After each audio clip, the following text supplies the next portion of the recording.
Harry, première.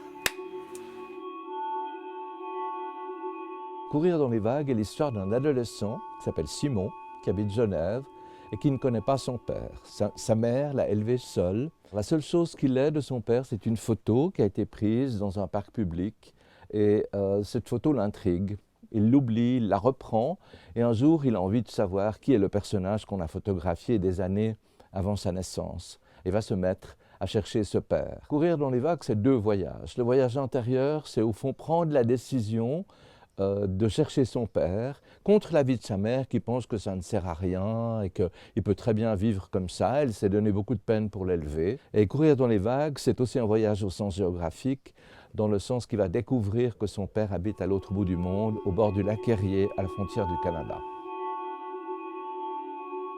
Simon, c'est un garçon courageux qui fait ce que sa voix intérieure lui dit de faire. Et je pense qu'à l'adolescence, ça n'est pas très facile. Mais lui, il franchit les obstacles les uns après les autres et il y va. C'est une quête qu'on fait tous, en fait. On a envie de savoir qui étaient nos parents, notamment qui étaient nos parents avant qu'on soit nés. Mais lui, évidemment, c'est plus difficile vu qu'il ne l'a jamais rencontré. Je crois que c'est un personnage attachant parce qu'il lutte contre les éléments. Et courir dans les vagues, c'est une métaphore. C'est-à-dire qu'il doit vraiment se battre contre la réticence de sa mère et contre les personnages qu'il va rencontrer, dont certains ne sont pas très recommandables et vont lui mettre les bâtons dans les roues. Genève, c'est facile pour moi de placer une histoire dans cette ville vu que j'y suis né. Donc voilà, c'est un décor que je connais. Puis l'autre raison, c'est que Genève offre des possibilités narratives, comme par exemple l'ONU, où le père de Simon a travaillé, il y a le lac, enfin il y a tous ces endroits un peu iconiques de la ville, et ça forme, je crois, une jolie trame pour un roman, un joli décor.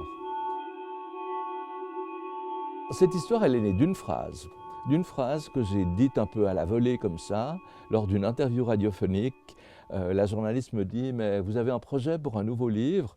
Je me suis dit « Non, pas vraiment ». Et j'ai dit une phrase qui est « Simon a 15 ans, il ne connaît pas son père, il part à sa recherche ». Et c'était parti comme ça. Alors, le processus d'écriture a mis 3 ans, parce qu'il n'y avait pas qu'un adolescent, bien sûr, il y avait beaucoup de personnages secondaires. Bon, d'abord, il y avait sa mère, qui est traductrice, et puis il y avait un prof de maths rugueux qu'il a eu au collège, il y avait une chanteuse de country, il y avait une danseuse qui a eu un grave accident de voiture, il y a une petite amie qui s'appelle Alicia. Donc il y a tous les personnages qui forment une trame autour de lui. Il y a même un personnage arménien que j'ai fait revenir de mes romans précédents et qui va rencontrer dans un appartement à New York.